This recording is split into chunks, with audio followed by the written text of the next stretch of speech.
Hey, I'm Andy, and we're back with another unboxing, unpacking, and this time we got a collector's boosters of Magic the Gathering, The Lost Caverns of Ixalan, and it's been a while since I've opened some Magic the Gathering stuff, so I still have a set booster box of Wilds of the Drain, but considering at the time of this recording, I just got this set as well as the set boosters for this as well.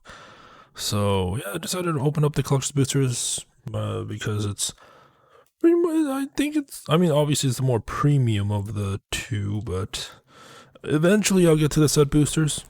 I just don't know. I don't know when, but I'll get to it eventually. I mean, it is what it is, but we'll see how things go in terms of like releases and stuff, but yeah, it is what it is. We'll start off with the collector's boosters of this, and really nice artwork. I'm not too familiar with the original Ixalan stuff, but I mean, it is what it is, right? So in the back, it says each booster includes a Jurassic World card, which is pretty neat. I don't know. I'm pretty sure that replaces one card because I think you're still gonna get 15 cards in the pack. And it says, so if I can find it, or with each collector booster, you're guaranteed to find traditional foils, rares, and/or mythics, and a universes beyond Jurassic World collection card depicting iconic characters and moments from the Jurassic World franchise. We've also spared no expense with Bordos and showcase cards, and keep an eye out for neon ink cards and Jurassic World emblem cards. I don't know what those mean, what neon ink means, but yeah, it is what it is. So let's see. I'll say each booster includes 10 to 13 traditional foil cards. Collector boosters may contain these cards. Sure. So includes 5 cards of rarity rare or higher, and 4 uncommons, 4 commons, 1 land cards, and 1 the Jurassic Park rare or land. So Jurassic World emblem and neon ink foil is less than 1% of boosters. So this one doesn't have the serialized ones. I don't know if they stopped doing that in general or is just limited to this set, but yeah. This also has, I don't know where it says. Oh yeah, here. It says contains 12 collector's boosters and 1 box topper. I don't know what the box topper is. I still haven't even opened up the box topper from the previous collector's boosters that I opened, so here we go.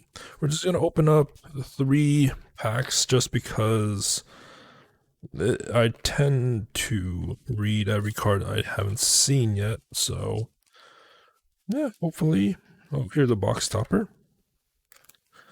So here is foil treasure trove box topper. We're gonna save them. Maybe I'll open up, I don't know how many box toppers I'll get in the future, but maybe I'll open up all those in one video. I don't know. So we're gonna put that off to the side. And here are the packs. If you can see them. Hopefully, I mean, they seem to be sealed kind of. I don't know. I've been opening up Pokemon packs recently, so I can't tell if this is normal or not. So we're just gonna get the first 3 we can get. So 3 cards, or not 3 cards, but 3 booster packs, 15 cards. These feel loose, but maybe if I remember right, the previous one also was pretty loose as well. So yeah, 15 cards. Let's just open and see. This one doesn't have the, I guess this was packed at a different place because it doesn't have like the teary notch. So maybe we can open it the normal way, or my normal way. Let's see. Maybe. Come on. I don't want to. It feels like we can open it the normal way. I know some people just like to tear open. Just tear open the cards. at least with this first pack, if I can. All right, first pack. Here we go. Right. I know I can unbox. All right. What a messy way to open, but here we are. So I guess we're gonna open up this way. So we got a pirate hat with a 1 blue. Equip creature gets +1/+1 and has whenever this creature attacks, draw a card, then discard a card. Equip pirate 1 and then equip 2. So I assume if it's a pirate, it costs 1. Otherwise, it costs 2. So yeah, we'll just put this here. We got, is that an uncommon or common? I think it's a common. Because, yeah, that's a common. Just the symbol made it a little bit hard to see. So we got a Cosmium Blast, 1 white. Says it deals 4 damage to target attacking or blocking creature. Okay. Next up is we got a Deep Goblin Skull Taker for 2 black. It says Menace. At the beginning of your end step, if you descended this turn, put a +1/+1 counter on this. You descended if a permanent card was put into your graveyard from anywhere. Okay, new mechanic, I think. Next up, we got Glorifier of Suffering. Okay, 2 white. And whenever this enters the battlefield, you may sacrifice another creature or artifact. When you do, put a +1/+1 counter on each of up to 2 target creatures. Okay. Alright, I think we're in the uncommons now. But I mean, to me it is a little bit hard to see because there's a lot of like lines in the symbol. So maybe, I mean, it's probably easier to see without just trying to record it. But anyway, so we got Caperoctes. I don't know how to pronounce that. Sunborn. 2 red white. Whenever this attacks, you may tap 2 untapped artifacts and/or creatures you control. If you do, discover 3. Cool. Alright, we got a Zoetic Glyph, 2 blue, enchant artifact is a golem creature with base power and toughness 5/4 in addition to its other types. When this is put into graveyard from battlefield, discover 3. Seems nice. Although I haven't seen much of the spoilers, so I don't know the power creep. So yeah, we got a Bloodthorn Flail for a black. Equip creature gets +2/+1. Equip, pay 3 or discard a card. Okay. Next, ooh, this swamp looks nice. If this is the lands from this set, I mean, if the lands are like this in this set, or at least in the collection boosters, then wow, that's really nice. I do like this. I really like this. Really like this. Put that there. So next up, we got Kutzil Malamet Exemplar. Interesting artwork. 1 green white. Your opponents can't cast spells during your turn, which is nice. Whenever one or more creatures you control, each with power greater than its base power, deals combat damage to a player, draw a card. Okay, so if you have like a +1/+1 counter on it, or if it gets buffed by a spell or something. Alright, pretty interesting. Oh, we got a treasure map. It's a rare, our first rare. So it costs 2, 1, tap, scry 1, put a landmark counter on treasure map. Then if there are 3 or more landmark counters on it, remove those counters, transform treasure map, and create 3 treasure tokens. So the transformed version is this. Treasure Cove. It's a land. Tap to add that, sacrifice a treasure, draw a card. Okay, cool. Put that there. Next up is another transformation card, but not a foil. So we got a Dire Flail for red. I think it's a transformation because it has that. So equip creature goes +2/+0. Equip 1. Craft with artifact. 3 red. So let's check if there is. Alright. So we got a Dire Blunderbuss. Okay. So equip creature gets +3/+0 and has. Whenever this creature attacks, you may sacrifice an artifact other than Dire Blunderbuss. When you do, this creature deals damage equal to its power to target creature. Okay. Very interesting. And equip as 1. Alright. Next up is Singer of the Swift Rivers. It's the commander symbol, I think, for the set.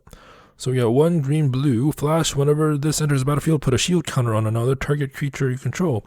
You may cast Merfolk spells as though they had flash.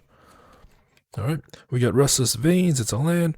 Enters battlefield, tap to add black or red, and then 1 black red. I told him to turn this, so it's a man then. Okay, it's a black and red insect creature with menace. It's still a land. Whenever this attacks, you may discard a card. If you do, draw a card. Seems good. Seems really good. And we got a Jurassic Park Mountain. I mean, it's nice, but I like this one better. I don't know if it's because of its spoiler or not, but all right. Next up, we got Corpses of the Lost. 2 black. Skeletons you control get +1/+0 and have haste. When this enters the battlefield, create a 2/2 black skeleton pirate creature token. At the beginning of your end step, if you descended this turn, you may pay 1 life. If you do, return this to its owner's hand. Okay. And then our token was a bat with... Oh, it's a bat. And then it's a map token. So 1 tap, sacrifice this artifact, target creature you control explores. Activate only as a sorcery. Alright, interesting start. Like I said, I don't know much of the cards, so it's going to be new for me. Oh geez, let's just open it this way. Alright. First one. We got a Frilled Cave Worm. 3 blue. The send 4 Frilled Cave Worm gets +2/+0 as long as there are 4 or more permanent cards in your graveyard. Okay. We got Rumbling Rock Slide. 3 red. This deals damage to target creature equal to the number of lands you control. Okay. Ray of Ruin. 4 black. Exile target creature, vehicle, or non-basic land. Scry 1. Or 4 black. We got Burning Sun Cavalry for 1 red. Whenever this attacks or blocks while you control a dinosaur, this gets +1/+1 until end of turn. Okay. We got a Lodestone Needle for 1 blue. It's an uncommon. Flash. Whenever this enters the battlefield, tap up to 1 target artifact or creature and put 2 sun counters on it. And then craft is... It turns into a Guidestone Compass. Okay, to 1 tap, target creature you control explores. Activate only as a sorcery. Okay. Next up is Zoyoa, Lava Tongue, Black Red, Death Touch. At the beginning of your end step, if you descended this turn, each opponent may discard a card or sacrifice a permanent. And then this deals 3 damage to each opponent who didn't. Look at that face.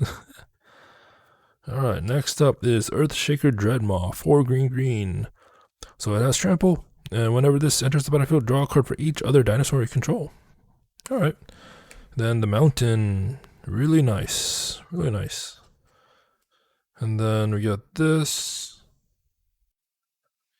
Okay, we got, it's a borderless, it's Quinth, firstborn of Gishath. Sure, black or red-green. Haste, whenever this enters the battlefield, you may pay 2. When you do, target dinosaur you control deals damage equal to its power to another target creature. I have a feeling dinosaur is a heavy theme. Maybe that's why the Jurassic Park stuff is in here. Alright, we got another land for a rare. So this one is another man land, but this one is red and green. Whenever this attacks, another target attacking creature gets +2/+0 until end of turn. Okay. Nice. Oh, and you untap that creature too. Nice. Oh, we got so many lands. We got a Sunken Citadel. And it enters the battlefield tapped. As it enters, choose a color. So tap to add 1 mana of the chosen color. Tap to add 2 mana of the chosen color. Spend this mana only to activate abilities of land sources. Okay. Next up, we got Wave Goodbye. 2 blue. Return each creature without a +1/+1 counter on it to its owner's hand. Really nice. Alright, next up is Roaming Throne. Interesting artwork for 4. War 2. As it enters the battlefield, choose a creature type. This is the chosen creature type in addition to its other types. If a trigger ability of another creature you control of the chosen type triggers, it triggers an additional time. That seems pretty nice. Oh, here's one. And Dominus Rex Alpha. 1, that green. As it enters the battlefield, discard any number of creature cards. If it enters with a flying counter on it. If a card discarded this way has flying, same true for first strike, double strike, death touch, haste proof, hexproof, haste, indestructible, life. Wow. So when this enters the battlefield, draw a card for each counter on it. This seems pretty nice, but it is also seems pretty good for 5. But I mean, it is multicolored, so yeah, this seems pretty nice. Oh, we got an artifact, Magmatic Galleon, 3 red. When this enters the battlefield, it deals 5 damage to target creature and opponent controls. When one or more creatures your opponent controls are dealt excess non-combat damage, create a treasure token. Crew 2. And then our token is a Star Fungus Dinosaur. Okay, and a Skeleton Pirate, which you've probably seen when I open the pack. That looks pretty cool. Not gonna lie. Alright, one more pack for this video. Yeah, I'm pretty pleasantly surprised with this set so far. Alright, there we go. There we go, there we go, there we go. Alright, and as you can see, the back token is a fungus. That looks like a top hat. Like, off the initial look, that looks like a top hat on top of a skull. Anyways, first card, we got a Primordial Gnar. Wow, the artwork looks nice with the foil. Okay, we got a 4 black. So when this dies, discover 3. Okay. We got a Relic's Roar for blue. Until end of turn, target artifact or creature becomes a dinosaur artifact creature with base power and toughness 4/3 in addition to its other types. Okay. So a Braid is 1 red. Choose one. It deals 3 damage to target creature or destroy target artifact.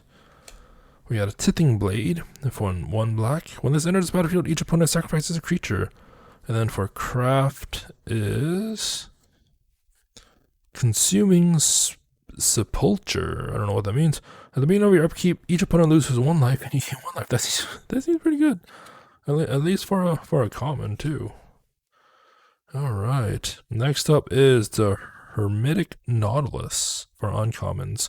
For 1 blue, Vigilance, 1 blue, this gets +3 +3 until end of turn. Okay. Interesting. We got a Forgotten Monument for a land. Tap to add that. Other caves you control have tap, pay 1 life, add 1 mana of any color. Okay. We got Bartolome del Presidio for white, black. Sacrifice another creature or artifact. Put a +1/+1 counter on this. It seems nice, or for an uncommon. Oh, that land looks so nice. It's an island. Yeah, I really like these type of lands. Alright, we got a Zoyoa Lava Tongue. Black Red, Death Touch. At the beginning of your end step, if you descend this turn, each opponent may... Oh, yeah, we already got this one. It's just an alternate art version of this. Okay. Oh, we got a mythic. First mythic is the Millennium Calendar. For 1, whenever you untap 1 or more permanents during your untap step, put that many time counters on the Millennium Calendar. Okay, when you untap 1 or more, put that many. So 2 tap, double the number of time counters on this. And when there are 1,000 or more time counters on the Millennium Calendar, sacrifice it and each opponent loses 1,000 life. That is a card. I don't think it's really good, but it fits my playstyle. I really like cards like this. It's really silly. And I don't know how fast you can build it up to 1,000, but I mean, with the 2 tap, you double it every time. So let's say you start out with, I don't know, because it's 1 more permanence. So maybe you untap 5, you start 5, you do this, you get 10, then you get 20, then you get 40. Then you get 80, then you get 160, and so on and so forth. So, I mean, it's still pretty slow, but yeah, it's just really silly to me. Really nice, too. Alright, next up, we got Corpses of the Lost. 2 black. Skeleton you control gets +1/+0 and have haste. When this enters the battlefield, create a 2/2 black skeleton powered creature token. So, did we already get this before? I feel like we already got this before. As you can see right there, it's just, this is the non-foil version. So, alright. Oh, we got another mythic. We got Paleontologist Pickaxe for 2. Whenever equipped creature attacks, draw a card, then discard a card. Equip 1. Craft is... Let's see. A dinosaur headdress. That looks pretty nice. When this enters the battlefield, attach it to target creature you control. So as this becomes attached to a creature, choose an exiled creature card used to craft this. The equipped creature is a copy of the last chosen card. That can be good. I mean, I'm not too familiar with craft yet, but that could be good. Oh, we got Cavern of Souls. It's a mythic. So as this enters the battlefield, choose a creature type. Tap, add that. Tap, add 1 of any color. Spend this mana only to cast creature spell. The chosen type, this spell can't be countered. I believe I have one of this in a previous set, but I think this artwork looks very, very good. So we got 3 mythics in this pack. Wow. And then our Jurassic Park is Spitting Dilophosaurus. I think I pronounced that. 2 black. Whenever this enters the battlefield or attacks, put a -1/-1 counter on up to 1 target creature. Okay, and creatures your opponents control with -1/-1 counters on can't block. Nice. Alright, we got Brass Tunnel Grinder for 2 red. So as this enters the battlefield, discard any number of cards and draw that many cards +1. At the beginning of your end step, if you descended this turn, put a boar counter on this. Then if there are 3 or more boar counters on it, remove those counters and then transform it. So it transforms into Tekutlan, the Siren Rift. I can't pronounce these. So tap to add red. Whenever you cast a permanent spell using mana produced by this discover X, where X is that spell's mana value. Okay. And then the opposite side of the fungus is a treasure token. Tap, sacrifice this artifact, add 1 mana of any color. Okay. Pretty interesting start. We definitely ended out strong. I had 3 mythics in 1 pack, but yeah, I kind of I'm curious to see what a neon one looks like. Maybe I pulled one and I haven't noticed, probably not. So yeah, like I said, these lands I really like, and just the cards in general, just but they actually seem pretty good to play. But like I said, I haven't seen the spoilers. I don't know the power creep. The cards that I think that might be good probably aren't. So yeah, we're gonna keep opening this. So yeah, hope you enjoyed this. Until next time, thank you for watching and have a nice day.